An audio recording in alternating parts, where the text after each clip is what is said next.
내가 왜 돈을 벌어서 너를 먹여 살려야 되지? 이 돈 때문에 치사해서 도저히 못 살겠다. 그 호출 내역을 보니까 회사 근처가 아니고 정말 생뚱맞은 지역에서 택시를 탔네? 그런데 그 같은 주소지로 계속 있네? 요즘에는 당근마켓에서 배우자가 불륜을 했다고 해가지고 어떻게 그럴 수가 있죠? 라고 했는데 제가 증거를 다 보잖아요. 그러면 정말 믿을 수밖에 없게끔 엄청 노력을 하면서 설득해요. 내가 배우자랑 각방 쓰고 있는 거 사진 찍어서 보내고 배우자랑 싸우고 있는 거 그 카톡으로 싸우는 거 캡처해서 보내주면서 봐, 나 지금 이렇게 사이가 안 좋아.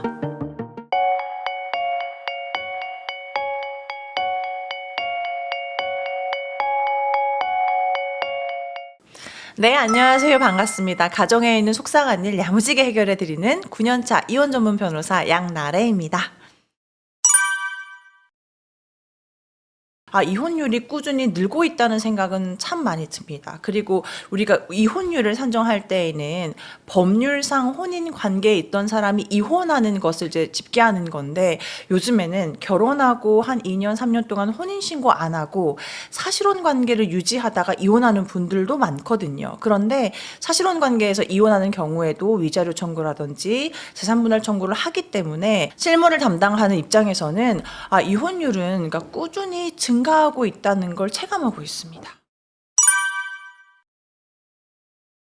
결혼하고 1년이 채 되지 않아서 이혼하는 경우도 굉장히 많습니다. 그냥 사실 결혼식 비용만 쓰는 거거든요. 좀 더 노력해 보시는 거 어때요? 라고 제가 돌려보낸 경우도 있었는데, 그럼에도 불구하고 한 1, 2주 뒤에 다시 오셔가지고 결국엔 이혼하고 싶다고 하시는 분들도 굉장히 많거든요. 사실 결혼할 때 우리가 서로 노력하고 서로 희생하는 것은 당연한 거거든요. 근데 이게 당연하지 않다고 생각하는 사회적 분위기가 많아진 것 같아요. 당연히 생각이 맞지 않을 수 있고, 당연히 어느 한쪽이 조금 경제적으로 뒤처질 수 있어요. 근데 이거는 너무 당연한 거잖아요. 그냥 뭐 대단한 집에서 뭐 한쪽 집에서 10억 해줬고 우리 집은 아무것도 안 가져왔어, 이 정도가 아니고, 내 배우자는 월급이 300인데 나는 250일 수 있어요.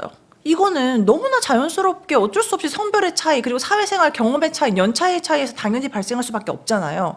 그런데 이걸 하나하나 따지고 들면서 내가 더 손해보는 것 같아. 내가 결혼하기 전에는 내 월급만 가지고 내가 먹고 자고 쓰고 사고 싶은 거 다 사고 전혀 손해가 되지 않았는데, 막상 결혼하고 보니까 내가 더 손해인 것 같아. 이렇게 생각하면서 이럴 바에는 어차피 요즘에 이혼이 흠도 아닌데 빨리 이혼하는 게 현명한 거지, 이렇게 생각하는 분들이 많은 것 같거든요. 이 신혼 이혼 때에는 뭐 배우자가 불륜해서 이혼한다 이런 거는 오히려 확률적으로 좀 적어요. 배우자가 불륜해서 이혼한다 이 정도는 뭐 결혼 연차가 뭐 4년 이상 이렇게 되는 경우고, 정말 결혼한 지 1년도 안 돼서 이혼하는 경우는 대부분 이런 사유거든요. 내가 손해보는 것 같아. 성격이 안 맞아. 내가 왜 굳이? 나 혼자 살아도 잘 사는데? 이런 게 이혼 사유인 경우가 많거든요. 그래서 결혼을 하기 전에 반드시 우리가 생각해야 됩니다. 결혼은 둘 다 희생하고 노력해야 돼요. 그리고 포기해야 되는 것들이 반드시 생깁니다. 마음의 준비가 된 상태에서 해야지. 어머, 친구들이 다 결혼해. 내 SNS 보니까 다 그 뭐 결혼식장 너무 화려하고 예쁘고 나도 뭔가 하고 싶어. 결혼할 때 보니까 아니 다들 예물 예단으로 뭔가 내가 평소에는 살 수 없는 명품을 막 사가지고 교환하네? 나도 그렇게 하고 싶다. 조금 이런 철없는 마음으로 결혼하는 것은 절대 안 된다. 근데 제가 이렇게 얘기 드린 거 있잖아요. 제가 지어낸 게 아니고 실제로 다들 이런 이유로 결혼을 했다가 후회하고 1년도 안 돼서 이혼하시는 거거든요. 네, 그래서 결혼은 무조건 시대가 아무리 바뀌었어도 양쪽 부모님을 위해서 노력하고, 우리 부부가 서로 누군가는 한 사람을 위해서 희생하는 과정이니까 섣불리 좋은 것만 생각하고 하시면 안 됩니다. 결혼 생활을 SNS로만 잘하는 경우들이 꽤 있어요. 그러니까 배우자한테는 신경 쓰지 않으면서 내가 마치 사랑꾼 아내, 사랑꾼 남편인 것처럼 SNS에 보여주기식 결혼 생활을 하는 거죠. 그렇다 보니까 내 배우자가 내 SNS를 보면서 약간 비아냥대는 거야. 야, 네가 언제 나한테 이렇게 해줬냐? 너 다른 사람한테 잘 보여서 뭐해, 나한테 잘해야지. 이런 것들에서 이제 갈등이 시작이 되는 겁니다. 그러면 이제 또 SNS를 그렇게 신경 쓰고 열심히 하는 분들은 다른 사람들의 SNS에서의 삶을 되게 동경하고 그러잖아요. 그래서 아니 저쪽은 결혼 1주년이라고 선물을 뭐 샤넬 가방 이런 걸 사줬다는데 왜 나는 안 해줘?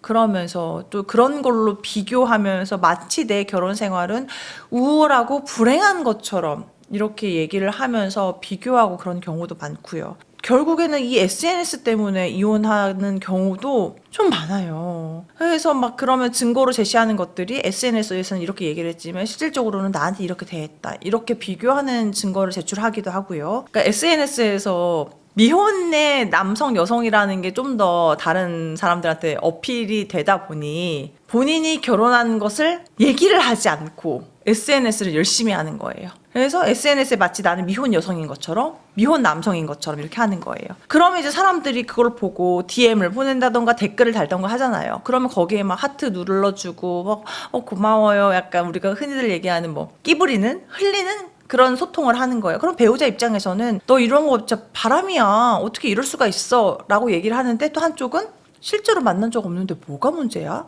SNS에는 내 삶을 다 그대로 반영할 수는 없잖아요. 다른 사람의 SNS에 보이는 모습이 전부인 것도 아니고. 그래서 너무 SNS에 빠져서 실제 내가 현실의 이 소중한 환경을 잃으면 안 되겠다는 생각이 많이 듭니다. 네. 그 통계청에서 집계되는 1순위는 성격 차이예요. 그런데 우리가 보통 이혼할 때 이혼 사유를 집계하려고 하면 구구절절 내가 왜 이혼하는지 설명하기 어렵기 때문에 그냥 성격 차이로 묶는 경우가 굉장히 많거든요. 그래서 그냥 우스갯소리로 얘기할 때 이 성격 차이에는 이 성에 관련된 차이도 들어가 있는 거 아닌가 이렇게 얘기를 하는데 첫 번째로 꼽을 것은 이제 불륜이라는 생각이 듭니다. 그런데 불륜을 발각했다고 해가지고 바로 그냥 나 못 살겠어 이혼해 이렇게 되는 경우가 있는가 하면 한 번쯤은 용서하고 살아봐야지 하는 분들도 참 많이 있거든요. 그런데 아무리 내가 용서하려고 해도 내가 마음에서 용서가 안 되는 경우도 있고 또 나는 용서하려고 하는데 배우자가 내가 원하는 만큼 개선하는 모습을 보이지 않아서 이게 나중에 갈등의 심화가 돼가지고 이혼하는 경우도 있거든요.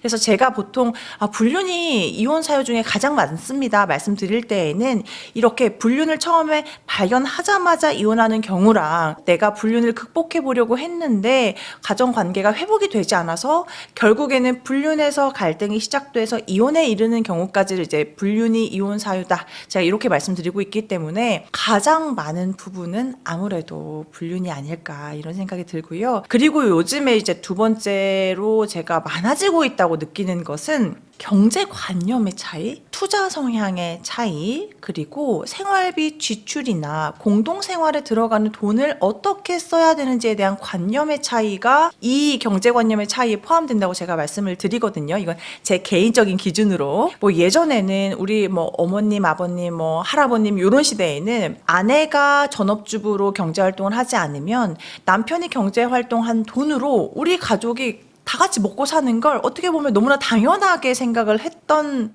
그리고 어떻게 보면 가족의 의미는 그런 의미가 맞기도 하죠. 그런데 요즘에 내가 왜 돈을 벌어서 너를 먹여 살려야 되지?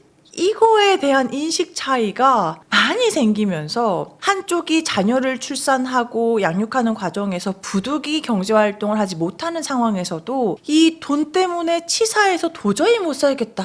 이렇게 하는 경우도 굉장히 많아지고 있다고 생각이 듭니다. 그래서 상담할 때 진짜 많이 듣는 이런 문장이 정말 더럽고 치사해서 못 살겠어요. 제가 돈보다 못한 사람인가요? 이런 말씀 많이 하시거든요. 그 다음에 이제 세 번째로 많아지는 사유는 뭐 다들 많이 생각하시겠지만 가족과 가족 사이에서 발생하는 갈등이 이혼까지 이르는 경우가 많이 있습니다. 뭐 옛날에 뭐 단순히 뭐 시부모님하고 며느리하고 사이가 안 좋아요. 이걸 넘어서서 요즘에는 워낙에 그 자녀들이 결혼한 이후에도 우리 가족은 우리 가족이어야 되는데 부모님의 의견에 의존하고 내 배우자가 이 부모님의 말에 따라야 되고 내 부모님의 말을 믿지 않으면 그거는 왜 이상한데? 나 이렇게 되면 못 살지. 가족과 가족 간의 사이에서 생기는 갈등으로 이혼하는 경우도 많이 들고 있다는 생각이 듭니다.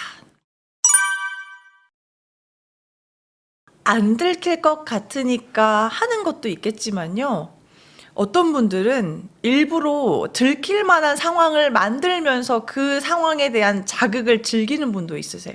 가령 일부러 집 근처에 차를 대놓고 차 안에서 부정행위를 한다든지 왔다 갔다 하면서 내 배우자나 아들이 볼 수 있는데도 하면 안 되는 것들을 함으로써 얻어지는 그 스릴. 나는 저 사람을 너무 사랑하는데 만나면 안 되는 관계야. 너무 가지고 싶어. 너무 만나고 싶어. 이러니까 원래 애정의 정도가 한 5에서 10 정도? 그래서 내가 미혼이고 뭐 제약이 없어. 그러면 그렇게 열심히 사랑하면서 만나지 않았을 텐데 만나면 안 되는 상황이니까 이 5에서 10의 애정이 막 100, 1000 이렇게 막 더 크게 느껴지는 거예요. 그래서 어떤 일이 생기냐? 아니 그렇게 죽고 못 살게 사랑해서 하면 안 되는 불륜을 저질렀어. 그러면 배우자한테 발각된 이후에 배우자가 나는 용서할 수 없어 이혼해 이러면 진짜 내가 그 사람 없이 못 사는 거면 배우자가 놓아준다고 하면 그래 고마워. 그러면 나는 진짜 사랑을 찾아갈게 이래야 되잖아요. 그런데 불륜의 상대방하고 다시 안 이어지고 오히려 발각된 이후에 마음이 식어가지고 이쪽도 정리하는 경우가 꽤나 많이 있거든요.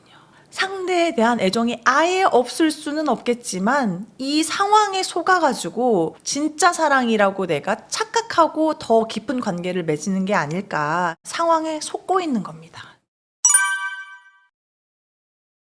알 수 없습니다. 이건 알 수가 없어요. 왜냐면 그동안에 꽁꽁 눌러왔던 나의 이런 잘못된 마음이 결혼하고 나서 어떤 일정 자극을 받아서 확 발현이 될 수도 있고 그렇기 때문에 이거는 어떤 사람을 만나면 그 사람은 절대 바람을 안 피고요. 어떤 사람 만나면 무조건 바람 핍니다. 이렇게 할 수는 없다고 생각을 합니다. 다만 무조건 피해야 한다고 한다면 연애할 때에도 이 사람 저 사람 만나면서 여지를 주고 있고 뭐 여자친구 없는 척 남자친구 없는 척 하는 사람이었다. 그러면 결혼한 이후에도 본인이 기혼자인 걸 속이고 혹은 가정이 안 좋아서 곧 이혼할 것처럼 이야기하면서 이성을 만날 가능성이 높잖아요. 그래서 너무나 티가 나게 연애하는 중에도 막 남자 만나는 거 좋아해가지고 여기저기 만나고 막 이 여자 저 여자 만나고 이런 사람들은 당연히 피해야 되겠죠. 그런데 그런 경우를 제외하고 그런 성향이 있는 사람은 무조건 바람펴요. 이거는 그렇게 일반화할 수 있는 문제는 아니라고 생각을 합니다.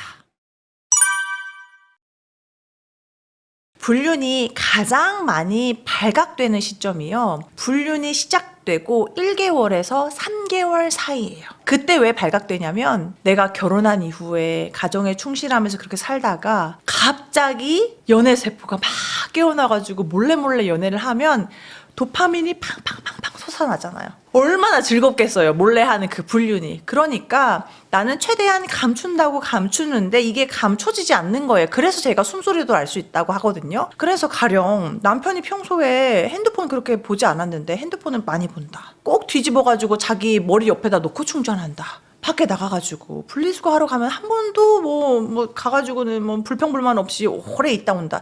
기존의 생활 패턴하고 달라졌기 때문에 배우자가 알 수밖에 없어요. 내 배우자가 평소와 다르게 뭔가 수상한 느낌이 든다? 그러면 높은 확률로 그럴 수 있어요. 내가 이렇게 눈치채고 있다는 사실을 들키면 안 돼요. 왜냐면 내가 뭔가 이상한 것 같아. 그래서 당신 혹시 누구 만나는 거 아니야? 이렇게 물어보면 첫 번째로 어떤 위험성이 있느냐? 정말로 만나고 있었다면 큰일 날 뻔했다. 나 이거 자칫 잘못하면 들킬 뻔했네. 빠져나갈 구멍을 주는 거예요. 그래서 앞으로 내가 증거를 수집하기 너무 어려워져요. 그래서 내가 인지하고 있다는 사실을 굳이 상대방이 눈치채지 않도록 하는 게 좋을 것 같고요. 그리고 또 두 번째 어떤 문제점이 생기냐면 내가 명확한 증거 없이 느낌만으로 이렇게 추궁을 하는 경우에 자칫 잘못하면 내가 의부증 또는 의처증이 있는 사람으로 몰릴 수가 있거든요. 내가 예민하게 반응했다던가 혹은 내가 오해했을 수도 있잖아요. 그런데 명확한 증거 없이 바람 피우는 거 아니야? 다 핸드폰 가져와봐. 나 뒤질래. 이렇게 돼버리면 오히려 내가 정말로 뭔가 의심하고 있는 의심 예민한 사람이 될 수도 있거든요. 그래서 그런 의심의 느낌이 딱 왔다. 그때에는 배우자를 추궁하고 내가 그런 눈치채고 있다는 신호를 주기보다는 이 사람이 어떻게 행동하는지 한번 살펴보는 게 좋습니다.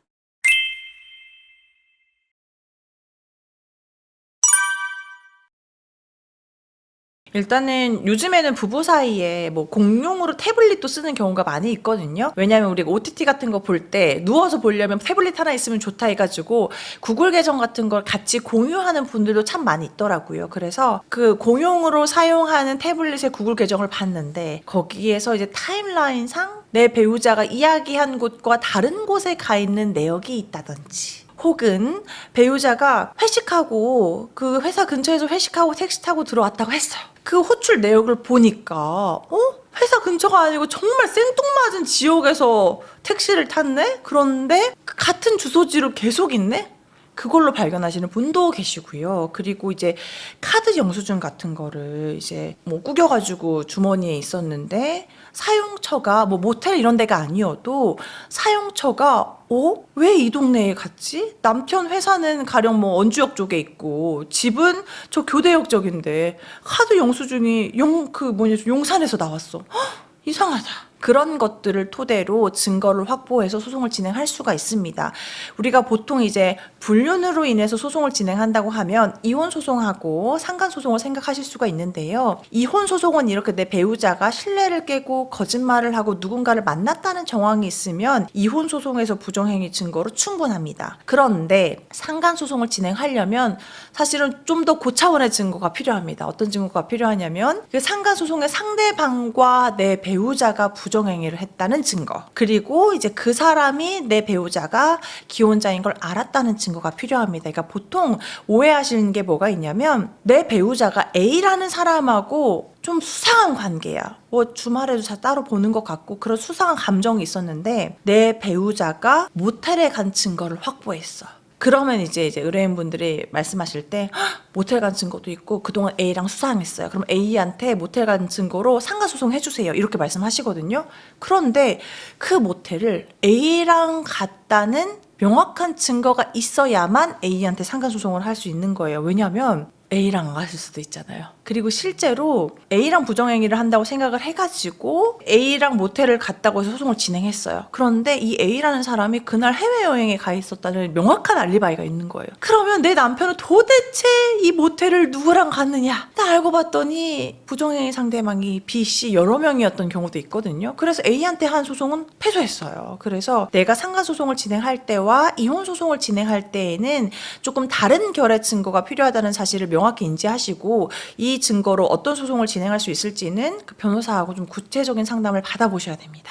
그 우리가 전에 간통죄가 있을 때에는요, 부정행위의 직접적인 증거, 성관계 증거가 있어야만 부정행위가 됐어요. 간통죄의 대상이 되는. 그런데 간통죄가 폐지되고 우리가 불법행위에 기한 위자료 청구에서는 부정행위를 좀 더 넓게 인정하고 있습니다. 그래서 직접적인 성관계 증거가 없다고 하더라도 소송이 가능합니다. 다만 그 직접적인 증거가 없는 경우와 성관계를 직접적으로 유추할 수 있는 증거, 뭐 우리 성관계 뭐가 좋았어, 아니면 서로 막 나체 사진을 찍어서 주고받는다던가 정말 외설적인 막 뭐가 좋았다 어쨌다 외설적인 대화를 주고받았다 이런 증거가 있다면 배우자의 정신적 고통이 더 크리라고 당연히 예측이 되잖아요. 그러면 위자료 액수가 좀 더 올라가는 그런 요소는 될 수가 있죠. 그런데 소송 진행하는 것 자체에는 간접적인 정황 증거 혹은 썸 타는 증거 같은 거 이런 것만으로도 충분히 가능하다고 생각하시면 됩니다. 남자와 여자가 성비가 균등하게 모이는 곳은 불륜이 많을 수밖에 없습니다. 확률 게임이거든요. 동호회 모임. 그래서 동호회 모임이라고 하면은 그 시즌별로 한참 골프하다가 요즘에는 러닝 크루도 조금 많고요. 코로나 전에는 그 와인 모임이 되게 많았었는데 코로나 때 그 모임이 안 되면서 와인 모임에서 생기는 그런 불륜이 조금 한창 사그라들었었는데 요즘 다시 그런 술 관련한 모임에서 이제 부정행위가 많이 늘어나고 있다는 생각이 들고 있습니다. 그리고 지역 커뮤니티가 굉장히 활성화되어 있더라고요. 사실 저는 이제 방 안에 앉아가지고 이렇게 일만 하다 보니까 대부분 이제 증거 자료로 오는 것들을 보고 요즘엔 이런 것들이 색다르게 활성화되고 있구나 이런 걸 제가 보고 있는데 요즘에는 당근마켓 이런 데에서 지역 커뮤니티가 있더라고요. 저는 몰랐거든요. 그래서 당근마켓에서 배우자가 불륜을 했다고 해가지고 어떻게 그럴 수가 있죠? 라고 했는데 당근마켓에 지역 사람들 모여라 했는데 거기에서 그런 경우도 있고요. 그 아파트 모임도 꽤 있더라고요.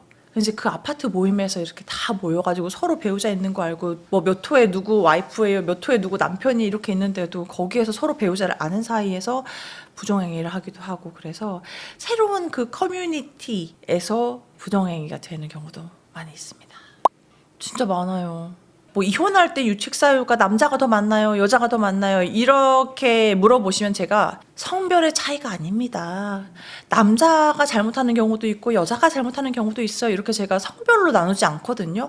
그런데 이 경우는 조금 유일하게, 그러니까 미혼인 사람이 기혼자를 만나는 경우에 이 미혼의 성별이 여자인 경우가 압도적으로 많은 것은 사실이에요.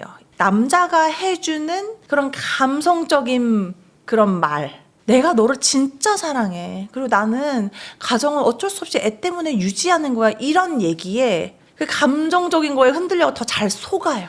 그래서 미혼인 여성분들이 너무 예쁘고 나이도 어리고 예쁘고 뭐 어디 가서 너무나 좋은 남자를 잘 만날 수 있을 것 같은데도 기혼 남성을 만나가지고 정신을 못 차리는 경우가 많이 있습니다. 제가 증거를 다 보잖아요. 그러면 정말 믿을 수밖에 없게끔 엄청 노력을 하면서 설득해요. 내가 배우자랑 각방 쓰고 있는 거 사진 찍어서 보내고, 배우자랑 싸우고 있는 거 그 카톡으로 싸우는 거 캡처해서 보내주면서 봐, 나 지금 이렇게 사이가 안 좋아. 뭔가 주말이라든지 어떤 뭐 크리스마스 뭐 이런 특별한 연인의 날 있잖아요. 그럴 때 나는 배우자하고 사이 안 좋으니까 너랑 만나는 거야. 그렇게 되면은 속는 거예요. 아, 진짜 사랑하는 건 나고 좀만 있으면 이혼을 할 건데 우리가 타이밍이 안 맞았을 뿐이야, 이렇게 생각을 하거든요. 그 미혼인 여성과 만나고 있는 때에 아내가 둘째를 임신하거나 나중에 아내의 인스타그램 계정을 찾아서 들어갔는데 더할 나위 없이 행복한 가정을 잘 꾸리고 있다던가 이런 경우도 굉장히 많이 있습니다. 그래서 속으면 안 된다.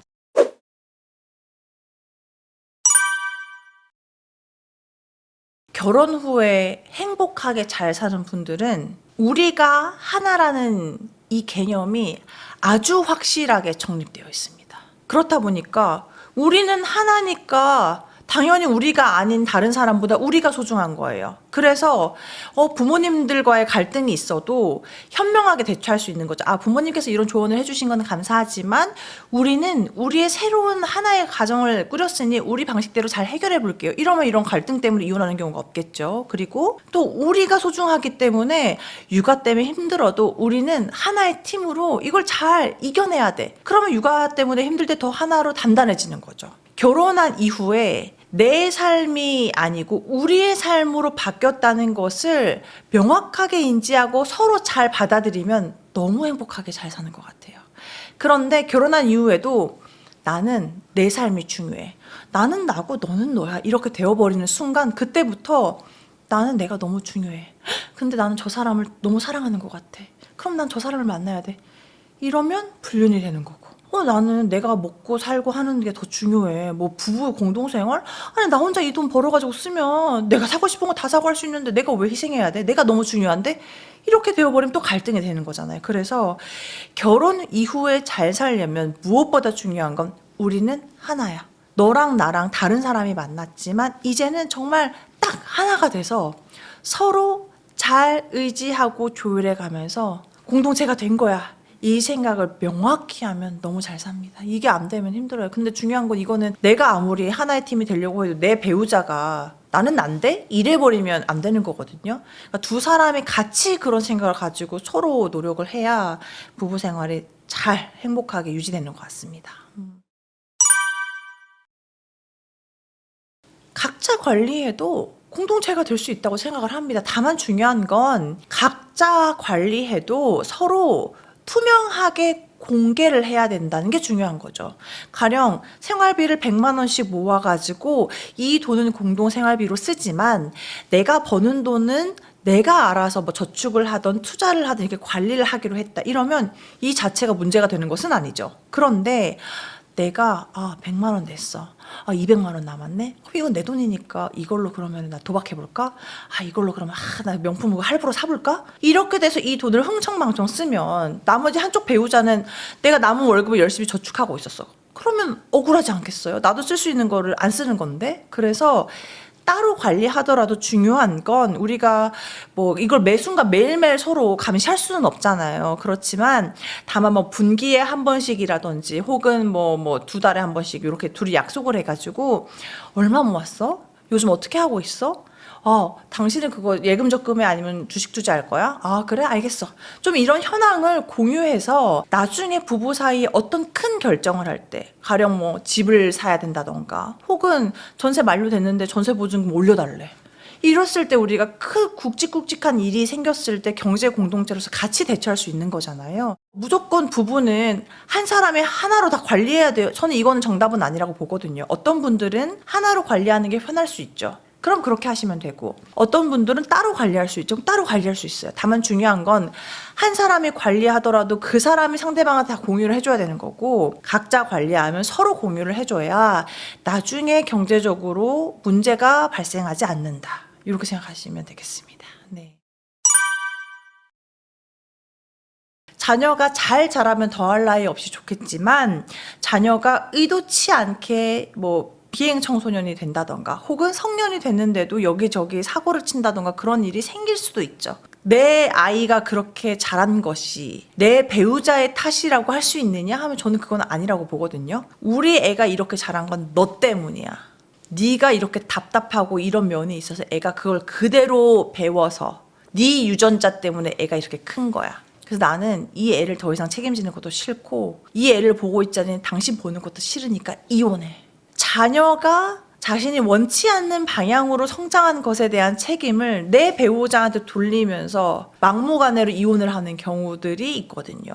봐봐. 당신 문제, 당신 형제자매, 당신 부모님도 이랬잖아 하면서 가족까지 싸잡아가지고 막 비난하고 비하하면서 우리 애가 이렇게 된 거는 니네 집안, 네 유전자 때문이야. 나는 잘못이 없고 오롯이 내 배우자와의 책임이야. 이렇게 하는 것은 나는 고결하고 완전한 사람이고 흠없는 사람인데 나를 제외한 다른 사람들은 다 못난 사람이다. 이렇게 보는 것과 다름없잖아요. 그래서 이런 생각을 할 수도 있구나.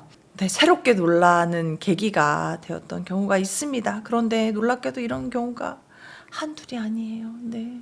가령 어떤 경우가 있었냐면 내 배우자가 너무 나를 옥매고 올가매고 특히 경제적으로 올가매고 내가 돈 쓰기만 하면 다 막 간섭하고 막 잔소리하고 숨을 못 쉬게 한다고 해가지고 이혼을 하고 싶다고 오신 분이 있었어요. 결혼한 지 얼마 되지 않은 분이었죠. 그런데 이야기를 가만히 들어보니까 남편이 그렇게 하는 게 이해가 가는 거예요.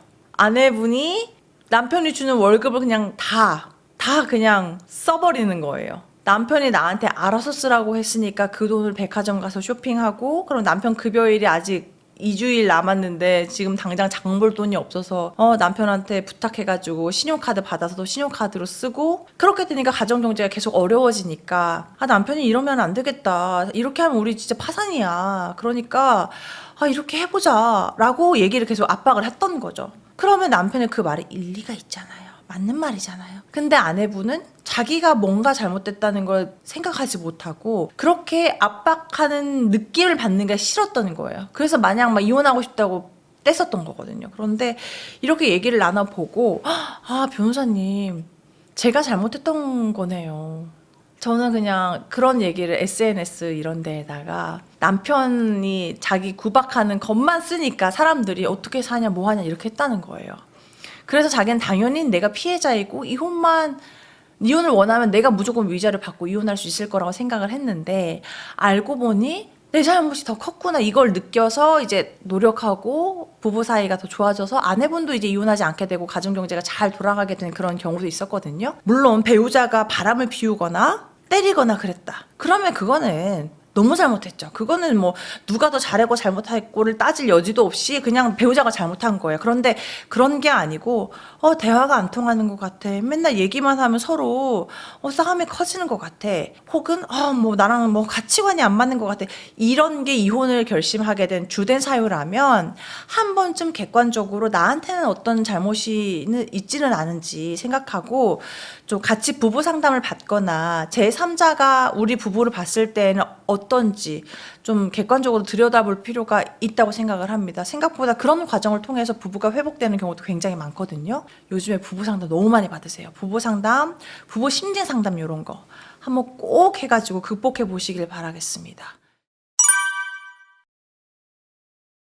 예전에는 이혼하면 주변 사람들 보기 부끄럽고 나의 씻을 수 없는 흠이고 이렇게 생각하는 것 때문에 그냥 평생 말 그대로 죽을 때까지 참고 산다 이런 거였다면 요즘에는 워낙에 그 이혼에 대해서 인식도 많이 바뀌었고 뭐 미디어에도 노출이 되고 이러다 보니까 아, 이혼하는 게 흠이 아니구나 이런 생각이 많이 자리 잡기 시작한 것 같아요. 그리고 황혼이혼을 결심할 정도면 자녀가 이제 성년 자녀거든요. 그러면 자녀들도 엄마 아빠가 이혼하는 게 뭐 어때서? 엄마 아빠가 이렇게 불행하게 사느니 이혼하고 각자 행복하게 살면 좋겠어. 이렇게 공개적으로 부모님의 이혼을 지지하고 응원하는 경우도 상당히 많아져서 아, 그러면 내가 언제까지 이렇게 살아야 되지? 그냥 이혼하고 행복하게 살아야겠다. 이런 결심을 하게 되는 것 같아요. 그래서 내가 그동안 참고 살아왔지만 남은 인생은 내가 더 이상 이렇게 고통스럽고 우울하게 살 수 없으니 이혼을 해야 되겠다. 네, 이렇게 좀 사고의 흐름이 이어져가지고 이혼을 하시는 게 아닐까 생각을 합니다. 황혼 이혼은 결혼 생활을 20년 이상 하는 부부를 이제 이혼하는 부부라고 하거든요. 그래서 그런 경우에 특별한 사정이 없는 이상은 높은 확률로 5대5의 비율로 가정주부여도 받을 수 있는 것은 맞습니다. 그런데 제가 높은 확률로라고 말씀드린 것은 특수한 경우가 있으면 5대5가 되지 않을 수도 있어요. 가령 배우자가 한 5년 전에 부모님으로부터 상속받은 재산이 있다. 그러면 그 상속받은 재산이 분할 대상에 포함은 되지만 그게 부부 공동 재산이었던 기간이 짧기 때문에 배우자의 기여도는 좀 줄 수밖에 없거든요. 그래서 그런 경우라든지 혹은 내 배우자가 사업체를 운영하고 있어가지고 그 사업체의 주식을 가지고 있는데 그 사업체를 결혼하기 전부터 계속 이어나와 왔고 그리고 엄청 큰 규모의 회사야. 그러면 그 주식 가치가 포함은 되지만 똑같이 5대5를 하면은 회사를 뺏기는 거나 다름없잖아요. 그래서 그럴 때에는 5대5가 될 수가 없거든요. 그래서 일반적인 경우 부부 생활을 20년 하면서 그 사이에 우리가 같이 노력해서 집을 사고 예금 적금도 하고 일하면서 퇴직금도 쌓이고 그렇게 했다면 그런 재산들 다 포함해서 5대5가 될 확률이 높지만 그 외에 재산 형성에 특이한 경우가 있는 경우에는 그보다 낮아질 수도 있습니다. 그런데 중요한 점은 가정주부였고 내가 집에서 아이 출산하고 양육하고 내 배우자를 내조하는 역할만 했다고 하더라도 분명히 재산 분할을 받을 수가 있다. 많이들 오해하시는 게 네이버에 검색해 봤더니 뭐 10년부터 재산 분할이 된다던데요. 5년부터 된다던데요. 이런 얘기 많이 하시거든요. 그런데 법에 정해져 있는 게 아니에요. 정형화될 수 없어요. 10년을 살았지만 부부가 같이 사업체를 시작해가지고 같이 일을 하면서 자산을 읽었다. 그러면 우리가 아무것도 없이 시작해서 10년 동안 이룬 것들은 5대5 될 수도 있거든요. 그런데 어떤 분들은 10년이 채 안 됐는데 나는 정말 아무것도 결혼할 때 가져온 거 없이 그냥 집에서 있었고 경제활동도 안 했고 자녀도 없는데 내 배우자가 혼자 밖에서 일하고 뭐하고 하면서 엄청 많이 읽었어. 그렇다고 했을 때 10년 살았다고 5대5하면 너무나 억울한 거 아니겠습니까? 그럴 때에는 또 내 기여도가 30% 이렇게 훅 깎일 수도 있거든요. 그래서 이 재산 분할의 기여도라는 것은 몇 년에 몇 퍼센트 이렇게 정해져 있는 게 아니고 재산의 구체적인 현황, 언제 얼마를 어떻게 만들었는지, 나는 경제활동을 했는지 안 했는지 이런 거에 따라서 다 달라지기 때문에 섣불리 인터넷 검색해보고 나는 무조건 얼마 받을 수 있네 이렇게 생각하시는 것은 안 됩니다.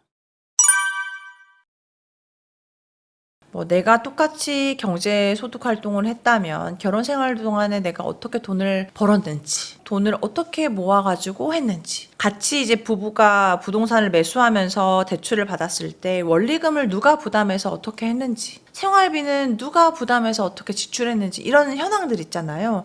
그런 것들을 자료로 준비해 주시면은 주장하는데 아주 도움이 됩니다. 그리고 이제 결혼 생활 하다 보면은 양쪽 부모님이 도와주시는 것도 많잖아요. 그래서 우리 부모님이 언제 얼마를 어떤 명목으로 빌려 주셨었는지 이런 자금의 흐름을 잘 파악해 가지고 준비해 주시는 것이 소송 진행할 때 큰 도움이 됩니다. 물론 상대방이 계좌 조회하고 나도 계좌 조회해가지고 계좌 열람할 수는 있지만 그걸 변호사가 한눈에 보고 이 돈은 어떻게 썼구나 알 수 없거든요. 우리가 보통은 통장 쪼개서 관리도 하잖아요. 이 돈은 어디에서 얼마 모으고, 이 돈은 생활비 통장으로 하고 뭘 하고. 되게 통장을 여러 개로 관리하고 경제활동을 하시기 때문에 단순 계좌 내용만 보고 아 이건 어떻게 썼겠구나 알 수가 없어요. 그래서 그런 자금 현황을 파악해가지고 정리해 두시는 게 도움이 됩니다.